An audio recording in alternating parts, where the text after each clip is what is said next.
Bonjour tout le monde. Alors, effectivement, Jean-Marc et Colette m'ont demandé de vous parler un petit peu de mon expérience comme journaliste scientifique d'idées qui seraient intéressantes à développer au niveau de la recherche. Je vais commencer par vous parler non pas des journalistes scientifiques, mais des autres journalistes et de la perception que j'en ai, qui influence, d'après moi, directement la manière dont les journalistes scientifiques travaillent. Je vais faire ça très court et probablement très très réducteur, mais ça exprime un peu le fond de mon idée, c'est que globalement, les journalistes sont nuls en sciences. C'est la prémisse de base de mon discours. Ce que ça nous dit, ça, c'est que comme journaliste scientifique, on a beaucoup de rattrapage, entre guillemets, à faire et un rôle important à jouer des fois pour ramener les débats à la bonne place. Je vous donne quelques exemples, dont un qui est daté de ce matin. Je ne sais pas si vous avez vu dans les journaux que Facebook rend dépressif. C'est la nouvelle du jour. On peut lire ça partout, dans toutes sortes d'endroits. Et malheureusement, on nous dit que Facebook rend dépressif basé sur une étude qui a été publiée aujourd'hui dans la revue Pediatrics. Là-dessus, comme journaliste scientifique, on a un réflexe que les journalistes qui ne sont pas des journalistes scientifiques n'ont pas systématiquement, c'est d'aller lire l'étude en question. Et à ce moment-là, qu'est-ce qu'on découvre quand on la lit? C'est que d'abord, ce n'est pas une étude, mais un conseil qui est donné à des pédiatres pour leur permettre d'avoir un espèce d'état de l'art de la recherche sur les impacts sur les interactions entre les médias sociaux et la santé mentale. Et on se rend compte que dans cette revue de littérature, on renvoie à quelque chose que des psychologues ont nommé l'an dernier la dépression Facebook, qui est quelque chose de bien particulier, qui est encore hypothétique. Mais la conclusion première de cette étude sur laquelle tous les médias, ou en tout cas de nombreux journalistes, se sont basés pour dire que Facebook rend dépressif, si on en lit les premières lignes de cette étude, c'est que globalement, les médias sociaux font aujourd'hui partie de la vie de tous les jours, de la routine de nombreux adolescents et adultes, et que l'intégralité des études démontre que globalement, ça a un effet plutôt bénéfique pour leur santé mentale. Donc, ce qui va complètement à l'inverse de l'idée que Facebook rendrait dépressif. Tout ça pour dire que, comme journaliste scientifique, on a vraiment un rôle important à jouer pour aller, justement, parce qu'on a cette capacité, de par notre formation, de par notre expérience, d'aller analyser des études, regarder, reconnaître des vrais experts, ne pas se faire avoir par du vocabulaire pseudo-scientifique. Je pourrais vous parler des heures de tous les pièges courants dans lesquels tombent de nombreux journalistes dès lors qu'il s'agit de parler de science. Le gros problème qu'on a, c'est qu'il y a finalement très peu de journalistes scientifiques en tant que tels dans les médias. Je vous donne un exemple. Je me suis amusée à aller regarder sur le site de la Fédération professionnelle des journalistes scientifiques du Québec combien de journalistes avaient donné les sciences et technologies comme étant un de leurs domaines de prédilection. Donc là, je ne parle pas de gens qui ne font que ça. Je parle de gens qui s'intéressent au journalisme scientifique. Il y a 2100 membres à la FPJQ, il y en a 45 qui ont déclaré cet intérêt-là. Donc, ça veut dire que c'est vraiment très peu. Le problème que ça pose, c'est dès qu'on a un couac majeur dans la société qui met la science sur le devant de la scène, ben là, on lit, on entend toutes sortes de choses et plus personne ne comprend rien. Et on appelle souvent à ce moment-là les journalistes scientifiques à la rescousse.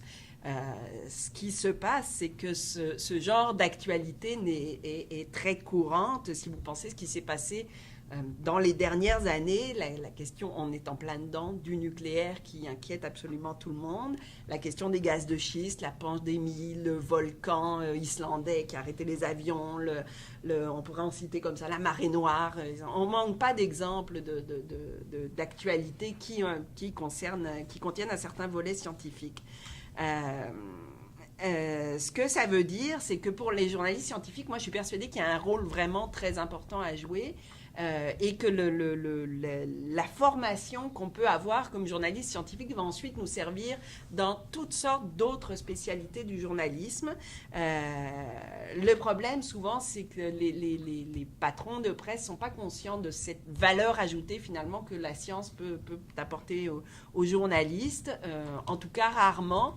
Je veux quand même vous signaler qu'il y a des exceptions à ça, dont le magazine L'Actualité, dans lequel j'ai effectivement un blog, qui, dans les 2 dernières années, vient d'engager 2 journalistes scientifiques pour faire autre chose que de la science, à savoir Noémie Mercier et plus récemment Catherine Dubé, 2 anciennes de Québec Science, qui se retrouvent à L'Actualité, qui ne sont là ni l'une ni l'autre pour traiter de science, mais dont le passé de journaliste scientifique a été jugé très, très intéressant. Qu'est-ce que je vois comme opportunité pour les journalistes scientifiques, puis comme question de recherche qui personnellement m'intéresserait de voir? Je pense que les journalistes scientifiques sont reconnus comme ce qu'on appelle des fois des experts en experts et ont vraiment une expertise qui est très particulière et très importante. Et qu'elle n'est probablement, à mon avis, pas du tout assez valorisée. Il y aurait des tas d'autres moyens de valoriser cette expertise-là pour permettre à des journalistes scientifiques de, entre guillemets, creuser leur niche puis élargir un peu leur terrain de jeu. Je pense notamment que par le biais du web et par le biais d'Internet, on a beaucoup de nouvelles sphères qui peuvent s'ouvrir et qui font en sorte que, comme journaliste scientifique, on va moins être pris par le blocage, entre guillemets, traditionnel classique des médias traditionnels. C'est facile d'ouvrir des pages d'Internet, de construire des sites web. Il y a de la place pour des journalistes scientifiques. En tout cas, c'est l'impression que j'ai, mais que j'aimerais bien voir vérifier, pour devenir des sortes de références dans ce fouillis incroyable d'informations qu'on retrouve sur Internet et parmi le fouillis d'un autre genre que l'on retrouve dans les médias, qui ne font pas appel à des journalistes scientifiques. Ça, ce que ça veut dire, c'est dans ces nouveaux médias, moi je vois plus... Il y a tellement d'outils qui permettraient aujourd'hui d'amener la science autrement. Je pense à des choses que j'ai testées avec L'Actualité, puis qui, surprenamment, donnent des très très bons résultats assez régulièrement maintenant, en parallèle des articles que j'écris dans le magazine. On fait des jeux questionnaires sur le web et ça marche super bien. Les gens sont preneurs de ce genre d'informations, vont venir répondre à des quiz sur les femmes en sciences, sur les microbes, sur toutes sortes d'affaires. Et je pense qu'il y a une opportunité là pour diffuser de l'information de manière journalistique et de l'information scientifique de manière journalistique, mais avec d'autres outils que ceux avec lesquels on est habitué à travailler traditionnellement. Il y a aussi, évidemment, tout ce que permettent les sites Internet de mêler les sons, les graphiques, les vidéos, les textes. Ça nous permet de construire toutes sortes finalement d'utiliser, de valoriser l'expertise qu'on peut avoir comme journaliste scientifique. Et on l'a vu très bien là, par exemple, avec ce qui s'est passé au Japon. Il y a eu des médias qui ont tout de suite essayé de installer, je pense que le New York Times a fait un bon travail là-dedans en montrant comment ça marche un réacteur nucléaire, qu'est-ce qui s'est passé, tout de suite plein de schémas, plein de données. Ça, on devrait pouvoir, comme journaliste, avoir les moyens de réagir beaucoup plus intensément là-dessus et rapidement. Dans les médias sociaux, je pense qu'il y a aussi beaucoup de possibilités qui s'offrent de valoriser un peu cette information scientifique dont les gens sont demandeurs. Utiliser Twitter ou Facebook ou autres outils pour mettre en relation directe des experts avec le public, pour jouer un peu le rôle d'arbitre de débat, entre guillemets. Je pense qu'il y a beaucoup de choses à faire de ce point de vue-là. Moi, j'ai l'impression, en tout cas, qu'on entend souvent dire que le journalisme scientifique est en crise parce qu'il y a de moins en moins de journalistes scientifiques dans les médias. C'est sûr qu'il y a eu, il y a des médias qui engagent des journalistes scientifiques qui vont très mal, mais en même temps, il n'y a jamais eu autant de science dans les médias, même si elle est actuellement plutôt maltraitée. Donc, le défi, il est là. Il est de relever le niveau et de répondre aux attentes qui sont énormes de ce qu'on en perçoit, de ce que j'en perçois en tout cas, du grand public qui veut comprendre toutes sortes de choses, toutes sortes d'informations dont il est bombardé, auxquelles il ne comprend malheureusement pas grand-chose. Voilà, en gros, je pense que j'ai tout. Thank you, and thank you to Marc-Andre and Colette for inviting me. My French is not as good as it could be, and I pick up some things and not others. So if I repeat, I'm sorry, and people can point at me and things like that, and we can figure it out from there. So I'll do my best to keep up and kind of add. So I guess I wasn't altogether sure what I was going to talk about when I first decided to come on this level and today and talking to everyone. But I guess one of the things that I think is useful to discuss a little bit is part of what we're doing at Concordia and part of my own background and some of the thinking on some of these topics as we kind of go forward. So I think it's useful as we get into the discussion and talk about this to know a little bit about me and to know a little bit about where I'm coming from. So just stick with me for a second just so you can kind of get a sense of who I am, because it's important to know who I am, to know the things that I see as issues, the things that I don't see as issues, and what I believe science journalism should be doing and shouldn't be doing, and what I think universities should be doing or not doing in that kind of a sense. So I guess in my life, when I think about it, I started originally with a love of science, right? I thought science was fantastic. I thought it was this amazing thing that everyone should know about, that people were silly not to want to be on some level a science geek, on some level understand it as deeply as they could. So this is the kind of the place that I began from. But at the same time, I always wanted to be a writer. I always felt that the people I looked up to weren't necessarily just scientists, but they're scientists who were communicators and often in the written form. So I had this kind of back and forth between wanting to be a scientist, wanting to be a writer, ultimately wanting to be a writer, but not really sure where to go. And science went out beginning for my life, in a sense, partially, just because I was pretty good at it, I guess, on some level. I wasn't great, and I was never going to be a great scientist, I knew that, but it was easy for me. It was extremely easy for me to study it in school, to go forward and kind of get it done. So I left my writing background, or any background I had or any interest in it, behind for a moment to start to study science. And I went off to Queen's University first in Kingston, and during a microbiology undergrad, fell in love with an amoeba, to be honest. And people have heard this story. I'm sorry to repeat it, but it's true, and I got to tell it a little bit. I fell in love with this amazing soil amoeba, Dictyostelium discoideum, in a dark biology classroom, and I think most science students might have a similar story, where basically I saw it up on the screen. We're in the old auditoriums at Queen's where they go up, and I was at the back sleeping, and someone kicked me and said, "Oh my God, you have to see this." And basically it was a little amoeba that eats basically bacteria and yeast on the fourth floor, but when it runs out of food, gets hungry, starts to starve, it does something amazing. It basically starts to signal to the rest of its kin, send out waves of cyclic AMP to have the rest of the amoeba come together and form a slug that you can see that will basically crawl away, 100,000 of them, to a new source of food. Right? And this amoeba just intrigued me so much. I was so amazed with it, especially when I heard the description of it and talking about how 30% or so of those cells in that slug of about 100,000 that came together to find new life will give up their lives so that the other 70% can survive. So it was this idea of people talking about altruism and all these kind of things, and the first cells coming together. I went off to do a PhD, basically. And as I went off to do a PhD on that organism, somebody at UBC, and this is how I got stuck out in Vancouver, was one of the only people really to work with it.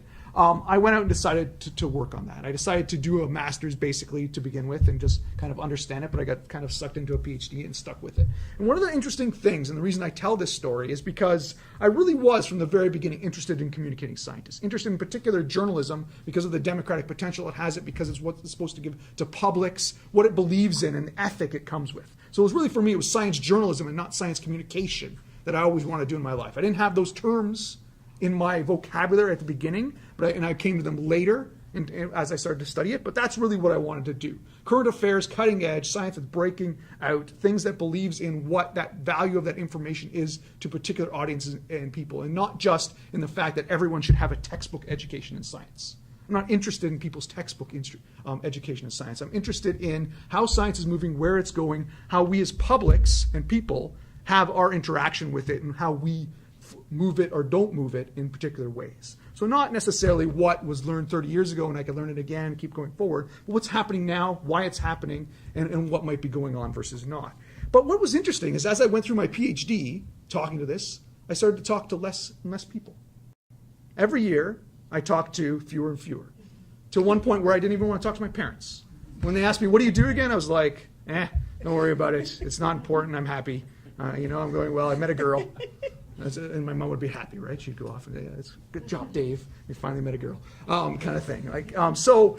But every year, from talking to my friends about what I did, to having that passion to communicate science, to tell people why it was interesting, why they should learn to it, to talk to a few less.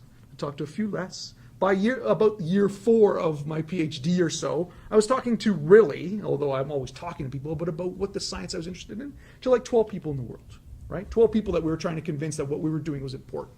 12 people that were trying to say that we had figured out why this thing would come together and turn left versus right when we poked a needle into some agar that it was crawling on. Yeah, it turned left. And trying to prove about why it was doing that.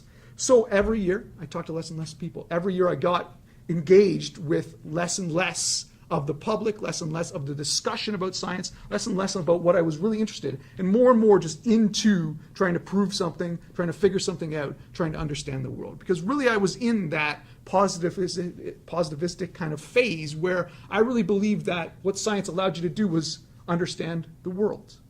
And what it allowed you to do was work on a belief that the world was understandable, that it was possible for me to learn something about the world and figure out how it worked in some ways. So I was in that kind of early scientific understanding of what I was trying to do in the sense of what was going on. And I finally decided that after sitting in 24-hour, lots of radiation, we're doing experiments with a lot of radiation at the time. This thing takes 24 hours to basically go through its life cycle. So we're sitting in a dark room about this size with a microscope on one side to watch, that my life wasn't as charmed as I wanted to be. And I decided to move from there into journalism, into science journalism, and to learn a little bit about it, to do it, and to become that. And it really was at that point that I kind of shifted. And I started to really recognize the difference about what was about to happen, what was about to happen to me on some level. And this is what I now bring into the classroom at Concordia with the Concordia Science Journalism Project. For those that are interested, it's www.csjp.ca. You can learn some of the stuff of what we're doing and things like that. And I'll talk a little bit about that program in a sec, but I just want to talk about, and you'll be able to see this, just so you see if this is interesting, the refocusing that happened there. Because this is what I kind of think is interesting in terms of talking about science journalism, talking about what education might give, what programs might be involved. When I was in science, basically what did I do? I talked, and I talked. I talked a lot. I did conference presentations, I talked about my work, I talked about how things were done. I didn't talk to very many people about it, but that's pretty much what I did. When I crossed the divide, as some people put it, to journalism, that stopped. I didn't talk so much anymore. Now I listened. I wanted to learn what people were doing. When I was in science, I took my time. I took my time to cover as many variables as I had, to think about how my experiments were being manipulated by my own mind, how it was done. I stopped it there. When I moved into journalism, I switched from that. And no longer did I take my time. I made snap judgments. Your science isn't interesting. I like your science. I'm going to write about that. Bang. Cover A, don't cover B. I started to make those kind of decisions almost instantaneously based on how I was trained by Margaret Monroe to be a science reporter. So that kind of ingrained, make a choice, quick, go down, what is good, what is not. As a scientist, I was very fond of caveats, super fond of them, in the sense of, well, my research may say this, but it may not say that, in that kind of sense. When I went into journalism, I became super fond, partially because of what my editors wanted on some level, of breakthroughs, of things that really push things forward. And I'm not using breakthrough in the sense of how it's often used as breakthrough, breakthrough, things like that, but real advances, real things that push scientific fields forward, real things that you could actually call a breakthrough. As much as you may not want to use that term anymore, it's that term people don't want to do, became interested in what that was there. I basically, instead of writing for my field and those 12 people, started to write for what I could envision as anybody that was out there. And I moved basically from writing about simple things in science. So I wrote about what we know as a scientist. I know this about why Dictyostelium, the amoeba, does certain things. And from there, moved to the complexity of what I'm trying to prove, to flip the other way. In my writing, I basically talked about the most complex thing first, on some level, trying to make it as simple as possible, and then moved it to simple to try to connect it to people in their lives. So it was actually an opposite kind of flip on that level. And that kind of flip, that kind of change from talking to listening, from this idea of being fond of caveats to really searching for what was going on, what was important, what was going to be important to people. This idea of who's the audience and who am I trying to talk to. This idea of moving not from complex ideas or simple ideas to complex ideas in my science, but from complex ideas to simple ideas, really did start to affect how I thought about science journalism and what we should be doing. And basically what I've kind of, and I'll stop soon there, is that when I basically then was out, I was working for the Scientist magazine, I worked for the Tyee in Vancouver, a few other places. I was writing as much as I could. I wasn't always doing science journalism, but sometimes science communication. Because I had a science background, people were also asking me to do all sorts of things about basically translating science, and we can get back to whether or not that is enough. Actually, my big beef, theoretically, as a researcher, as a journalist, is the idea that what journalists and what we should be doing is taking science and translating it for the public. I don't think that is at all the function of a science journalist. I think that that's actually one piece of the puzzle, and one important puzzle, and one historical puzzle that we've pushed before, but I actually think that that's, in this day and age especially, too little and too little too late to think that that might be something that we really should be doing. Instead, what I'm thinking about in the classroom and the thinking of the Concordia Science Journalism is really about how do you get students? Because I went through science, I went through journalism, I did a journalism degree ultimately when I came back. How do you get students that either have no interest in science or have a big interest in science to write about these topics in a way that they're comfortable about it, that they can talk about it, that it's for a certain purpose, in a way that actually gets us somewhere? So number one is we have to ask what that purpose is. And I think we might have some clarity on what we think it is, and I think there might be a different response for each person here, but until we decide what we really think the function is, the purpose is, it's hard to decide everything else, and you're just going to end up with the recalcitrant debates. Basically, the debates you probably talked about a lot in this course. Some of those have been around. You can go back 100 years and find virtually all of them talked about in virtually the same way. Why do they keep existing? Why is it so hard to get rid of them? Or will we never get rid of them in some ways? Some of these things, just we keep talking about them, we keep talking them. For me, it comes down to this fact of what do we really think we should be doing as science journalists? What do we really think science journalism should be doing for people? Who are we trying to reach with it? And what are the different forms, and how do the different forms relate to that? So in this basically Concordia Science Journalism program, when I got there, I really thought about Canadian science journalism, what's there, and how we might support it, how we might think through it. I think there's lovely, wonderful science journalism going on in Canada. I think there's a lot of it. I also think there's always room for improvement in thinking about how actual certain topics are reported, written about, broadcast, and those kind of ideas, especially when we come to the idea of how people interact with science, how much of ability they have to actually get a hold of it, to put their claws in it, to learn something about it and affect it, instead of just being this passive audience that needs to learn science for some reason. But how do they actually engage with it? How do they actually bring people forward into it? So we have a world that we're not just, oh my God, I can't believe they discovered that. Why did they do that in the first place? But there's more of a back and forth, a two-way discussion between people that know nothing about science, the non-experts, and people that spend their whole life studying it, the experts, as you might say, and what they're trying to do. So that kind of back and forth. And then on the other side, how do you actually go about doing that? What kind of skills do you need? How do you get through that? How do you get people to see where the potholes are, the things you might fall back and forth, especially in a changing world where basically online media, everything else like that, some things, doors have been opened that will never be closed, and things may or may not change, but there's at least interesting discussions to have. So at Concordia, we have basically, I'll stop in one moment, two courses that I'll tell you about. One is basically a science reporting course. And really what that reporting course pushes people through is really to get them involved in how do you actually report about a topic. They actually cover 3 beats. 2 beats I actually select, basically to say that these 2 beats are something that I think you guys should cover this year. It's important right now. You can do it and compete against journalists that are out there writing about it. And 1 beat they have to come up with themselves to kind of talk about. During the course, it's really split up between production skills, how you actually produce a story, how you get it done. And at one point, basically when I was trained as science journalism, that's all we did. That's all I basically learned when I was trained. I was trained how to write a story and never to think about why I would write one versus another. It was left to us, and those discussions were there. But really about how do you communicate, how do you reach audiences, how do you get there. I also want, in these students, them to learn about science itself. So we have to go into a lab, we have to do some lab experiments, we have to spend some time doing science and figuring out a little bit how it works. We have to learn about why scientists think the way they do versus not. How it is one form of knowledge in comparison to others. We had this discussion a little bit about people pushing relativism, all these kind of things in social scientists. But I think they need to know what scientists think science is and what they think it isn't. What do social scientists think science is? And what are these other forms of knowledge? Science versus beliefs versus community knowledge. How do these all stack up against each other? And lastly, in the end, really beginning to talk about a little bit about how they play into risks and promoting media messages and basically all the manipulation that they're going to be under basically nonstop. I think they need to kind of have a little bit of a sense of that. So that's something we do a little bit. I'll kind of stop there for now. And I know basically that was a little bit of a ramble, but hopefully with a few points in it. Just to say that one of the things that I think is very important, one of the things that I find very interesting about this course is exactly as you come through this kind of a meeting, you come through this, which kind of topics, and I hope this is where something goes, keep recurring. Have you heard so many times as you go through? Because as I get students through this course, they run into the same problems virtually every year. Scientists won't talk to me. I can't understand what the scientist is telling me. He won't explain it very often. I don't know exactly whether the story should go this way or that way. There's the same problems that always come up versus what are people saying that is a little bit different or actually things that might change things. Because problems that are recurring, I think we can put our heads together and solve.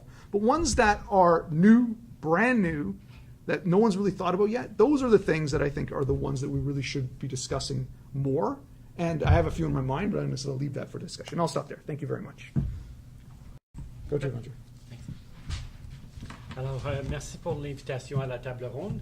Moi, je vais être celui qui parle plus lentement que les autres. Alors, voilà. Alors, vous pouvez relaxer. On a maintenant. placé la barre assez... Jean-Marc m'a demandé de vous parler brièvement de ce que je vis présentement en tant que journaliste scientifique et de faire quelques réflexions sur le futur de notre profession. Alors, comme bon journaliste, je vais prendre mon assignment, puis je vais le faire. Alors, voilà. Alors, commençons avec mon travail quotidien. Alors, vous avez entendu que je suis journaliste au Globe and Mail et je suis spécialisé en santé. Essentiellement, j'ai un beat, ce qui est de quelque chose de plus en plus rare de nos jours, mais au Globe and Mail, les beats existent encore pour maintenant. Le Globe, si vous ne le connaissez pas, et ce n'est pas toujours évident au Québec, c'est pour ça que j'aime vivre ici, dans l'anonymat. Alors, c'est différent quand je vais à Toronto, à Vancouver. J'aime ça au Québec. Mais voilà. Le Globe est un journal financier et politique. Traditionnellement, c'est un journal pour les hommes d'affaires, pour les hommes riches. Ça, c'est vraiment notre raison d'être, jusqu'à récemment. Mais depuis quelques années, nous essayons vraiment d'attirer des lectrices, des femmes. Parce que les femmes ont beaucoup d'argent et beaucoup de contrôle de l'argent de leur famille. Et l'argent, c'est ce qui compte dans les médias pour nous. C'est un business à profit. Alors, pour cette raison, on a eu une expansion assez marquée de notre couverture de la santé. Ça fait un bon 5-6 ans de ça. Et surtout de la santé personnelle. Alors, avant que vous m'accusez d'être sexiste et de promouvoir des stéréotypes en disant que les femmes sont intéressées à la santé plus que les hommes, je vais vous dire que c'est vrai. Alors, peut-être c'est un stéréotype, mais c'est vrai. Et on a beaucoup de recherches au Globe qui le démontrent. On fait beaucoup de recherches dans notre profession pour savoir qu'est-ce qui se vend. Et la santé, ça se vend aux femmes, clairement. Et on l'a démontré avec ce cahier qui est très, très populaire. Alors, on a en effet ajouté un cahier complet au Globe, ça c'est comme j'ai dit il y a 5-6 ans, qui s'appelle Life. Dans ce cahier, il y a au moins une page par journée, une page entière dédiée à la santé. D'après ce qu'on me dit au journal, c'est le seul quotidien en Amérique du Nord qui a une page dédiée à tous les jours. Alors, c'est assez impressionnant comme l'espace qui est dédié à la santé dans notre journal. Et le Globe, c'est un grand quotidien. On a environ 450 000 abonnés à tous les jours, environ 1 million de lecteurs. Alors, chaque fois qu'on ajoute une page, c'est beaucoup d'argent. C'est un grand investissement. Notre recherche nous dit que nos lecteurs, ou plus exactement nos lectrices dans cette section, sont des femmes, à plus de 80 %. Alors, ils ont bien ciblé le marché et ça fonctionne bien en termes encore économiques. Et Jean-Marc vous a dit que ma formation était en comptabilité, même si j'écris en santé. Moi, j'écris principalement dans cette section, dans la section Life, parce que c'est là où se retrouvent maintenant nos papiers, pas scientifiques, mais nos papiers de santé. On fait surtout des nouvelles. On fait aussi des séries plus élaborées, plus à fond. Et on fait des chroniques. Moi, je fais une chronique de santé une fois par semaine et on a une personne différente à tous les jours. Pour les gens qui s'intéressent à ça, je fais aussi des tweets parce qu'on m'a donné de la formation dans les médias sociaux, parce qu'aussi ça vend des journaux apparemment. Et je fais de temps en temps des chats quand ils me demandent de faire, mais je n'ai pas de blog comme Valérie. Je n'ai pas tombé là-dedans encore. Dieu merci. Alors, parlons d'abord des nouvelles. Nos nouvelles, l'actualité santé pour nous, c'est surtout des papiers basés sur de la recherche. La recherche publiée dans les journaux médicaux, principalement New England Journal, JAMA, CMAJ, on suit ça de près. Moi, je lis environ 30 à 40 journaux médicaux par semaine. Maintenant, j'utilise le verbe « lit », pas de façon très exacte, un peu comme George Bush l'utilisait pour dire qu'il lisait des livres, mais voilà. Alors, je scanne ces journaux et je cherche des papiers intéressants. Je vais aussi à beaucoup de congrès, beaucoup de conférences un peu partout au pays et je vais écrire des fois des papiers, mais de moins en moins. Surtout, je vais être là pour faire des contacts, pour rencontrer des gens, pour avoir des idées pour d'autres papiers. Comme je l'ai dit auparavant, notre emphase, c'est vraiment sur la santé personnelle. En anglais, on dit « lifestyle coverage ». Et ça, c'est un grand changement depuis quand j'ai commencé au Globe il y a 25 ans. On faisait beaucoup de la médecine traditionnelle. Maintenant, c'est vraiment le lifestyle qui domine. Et il y a du bon, il y a du mauvais comme ça, mais c'est la vie, c'est ça que je fais. On a passé un peu, dans le passé, pour moi, écrire sur la médecine, c'est écrire un peu sur la promesse, sur la théorie. Et nous, on écrit le lifestyle, c'est plutôt des conseils pratiques, c'est le quotidien, c'est le vécu. Alors, c'est une philosophie différente de journalisme. Au Globe, aussi, on écrit pour notre marché. On n'écrit pas pour n'importe qui. Nos lecteurs, lectrices sont des gens très huppés. C'est des gens riches, on ne se le cache pas. C'est des gens en bonne santé, physique et financière. C'est aussi des gens qui s'intéressent beaucoup à la politique. Alors, la politique de la santé, c'est un de leurs sujets favoris. Et c'est pour ça que j'ai une chronique qui a beaucoup de place, qui est très lue. C'est un sujet vraiment de l'actualité au Canada, surtout durant une élection. Et comme Valérie l'a dit aussi, il y a de plus en plus de science qui trouve sa place dans l'actualité, dans la politique à tous les jours, alors je me mêle à ça de temps en temps. En plus du quotidien, je prépare régulièrement, 2-3 fois par année, des séries d'articles beaucoup plus à fond. Encore, on essaie de toucher sur des sujets d'actualité, ou des fois, on essaie de choisir des sujets qui sont un peu oubliés par l'actualité. Des choses qui sont très évidentes, mais on n'écrit pas beaucoup sur le sujet. Par exemple, l'Alzheimer's. On vient juste de faire un grand projet sur le Alzheimer's qui m'a pris 3 mois. Alors, on a été un peu à fond dans ces sujets. Depuis quelques années, j'ai parlé d'Alzheimer. Je me concentre beaucoup sur les maladies, sur la santé mentale, maladies psychiatriques, Alzheimer's, etc. Parce que ça, de nouveau, c'est un sujet qui intéresse beaucoup notre public. Alors, on se laisse guider par notre public beaucoup. Comme j'ai dit, mon emphase est toujours sur la politique publique, non le médical. On a au Globe and Mail 4 journalistes santé. Alors, on a 2 qui font le médical, moi je fais les politiques publiques, puis on a quelqu'un d'autre qui fait vraiment beaucoup plus le lifestyle, vraiment léger, là, une 4e personne. Les séries qu'on fait sont très visées et aussi ils ont beaucoup d'influence, ils ont beaucoup d'impact sur le niveau politique. Au moins, on pense qu'ils ont l'impact. Jean-Marc a promis un jour de faire une étude pour voir si c'est vrai, mais maintenant, on va garder cette fiction chez nous que ça marche, que c'est très influent. Et comme ça, je vais continuer à avoir les 20-25 000 $ quand je demande de faire un projet. Alors, on se dit que c'est très influent, on espère. Et finalement, j'ai mentionné que j'écris une chronique hebdomadaire où j'essaie un peu de creuser derrière les manchettes, d'écrire sur des sujets qu'on ne touche pas à tous les jours. Cette chronique s'appelle Second Opinion. Alors, on essaie de faire, peut-être être un peu contrarien dans cette chronique de temps en temps. Alors, voilà pour la vie professionnelle, mon quotidien. Maintenant, parlons un peu des défis et du futur de la profession. Je vais le faire juste en 4-5 minutes. Pour moi, les journalistes scientifiques vivent un paradoxe intéressant tous les jours. Et ce paradoxe, c'est qu'il y a un appétit formidable pour l'information. Tout le monde bouffe de l'information dans notre société, mais en même temps, on vit un niveau d'analphabétisme scientifique qui est épouvantable. Les gens connaissent très, très peu sur la science. Et Valérie, vous voyez ça sans doute tous les jours, que les gens veulent beaucoup d'informations, mais en même temps, ils vont croire presque n'importe quoi qu'ils lisent sur le web. Alors, c'est intéressant comme défi. Aussi, les technologies de communication ont beaucoup changé dans les dernières années. C'est un rythme sans précédent. Mais dans ce temps-là, même si les technologies ont changé, notre façon d'écrire n'a pas beaucoup changé.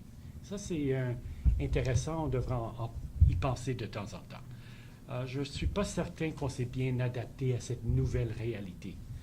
Très, très bien. Pour vous donner une idée de comment vieux je suis, j'ai commencé à travailler au Globe en 1987, juste après que j'ai fini la maternelle.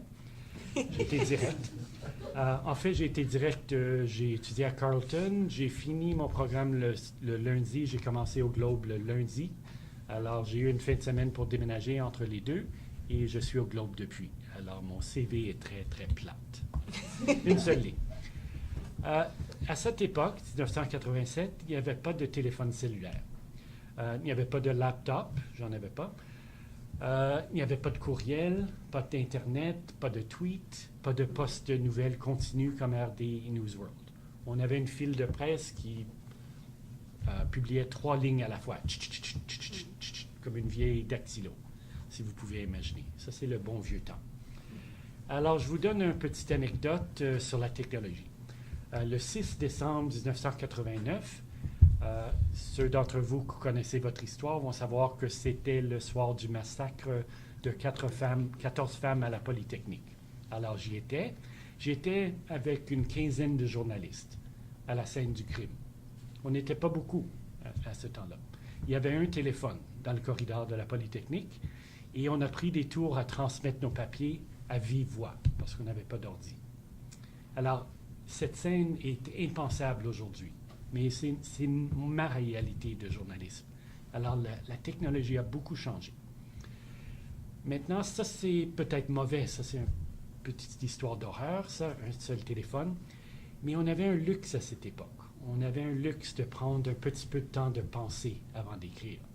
Et on ne pense pas à cette notion maintenant. On ne pense pas à prendre un peu de temps. Et j'ai un débat continuel avec mes patrons sur ce sujet-là. Oui, très bon sujet. Je vais prendre 5 minutes pour y penser. Et j'ai beaucoup de... Les boss ne sont jamais contents quand on dit ça, mais pour moi, on a des meilleurs papiers.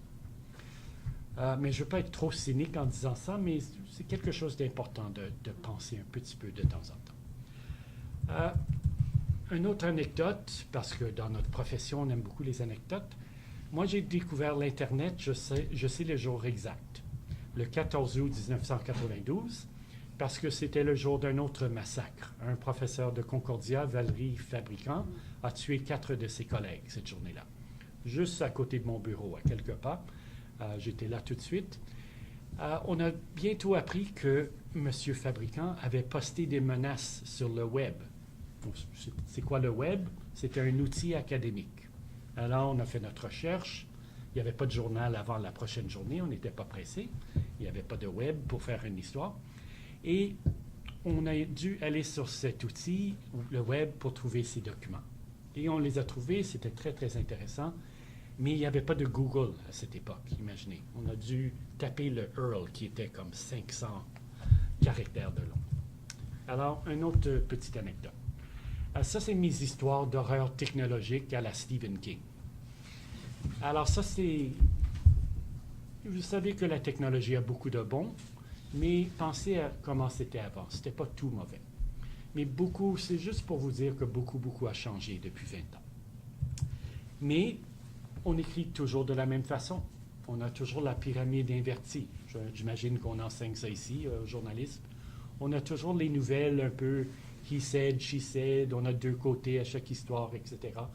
On a les mêmes styles de journalisme qu'il y a 100 ans ou 150 ans. Je ne suis pas technophobe. Vous avez peut-être cette impression de mes anecdotes, mais je ne le suis pas. J'aime beaucoup les nouveaux outils.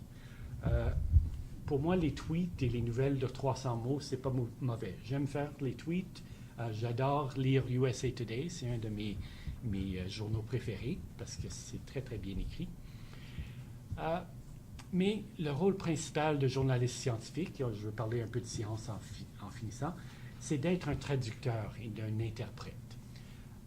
Et pour moi, être un bon journaliste scientifique, on doit être capable de communiquer de plusieurs façons maintenant. Dans un tweet de 100 caractères, 140 caractères. On doit être capable de le faire, mais ce n'est pas suffisant. Ces petites brindilles d'informations devrait être pour moi le début d'un processus ou des fois la fin d'un processus, mais pas l'histoire comme telle. Dans le journalisme moderne, je trouve qu'on est beaucoup trop obsédé par la vitesse et pas assez par la qualité du message. Alors moi, j'aimerais m'attarder un peu plus sur la qualité. J'aime beaucoup la simplicité, mais la simplicité, ce n'est pas la même chose que la superficialité. Et je trouve qu'on mélange les deux souvent. Et surtout, les rédacteurs mélangent les deux. Et voici un autre paradoxe pour moi. Pour bien écrire, et pour moi, ça veut dire écrire de façon simple et claire, exacte, on doit être très bien informé. Et on oublie ça des fois comme journaliste.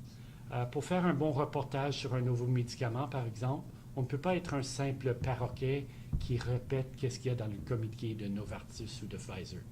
Ces compagnies aimeraient bien qu'on le fasse, mais ce n'est pas ça notre rôle. On doit aller au-delà dans notre traduction. On doit connaître la statistique. C'est quoi au juste une réduction relative de 50%? Qu'est-ce que ça veut dire? On doit connaître un peu de biologie. Est-ce que l'effet promis est plausible biologiquement? Souvent, je vois des histoires dans le journal, je me dis, c'est fou, c'est pas plausible du tout. Pourquoi on a écrit ce papier-là? On doit connaître notre marché. Quels médicaments existent présentement dans cette famille de médicaments sur le marché? Quand les gens disent que c'est tout nouveau, est-ce que c'est vrai? Souvent, ce n'est pas vrai. On doit connaître les risques et non pas juste les bénéfices. On doit connaître les politiques de remboursement provinciaux des médicaments, parce que ça, c'est important pour les lecteurs, plus que le médicament comme tel.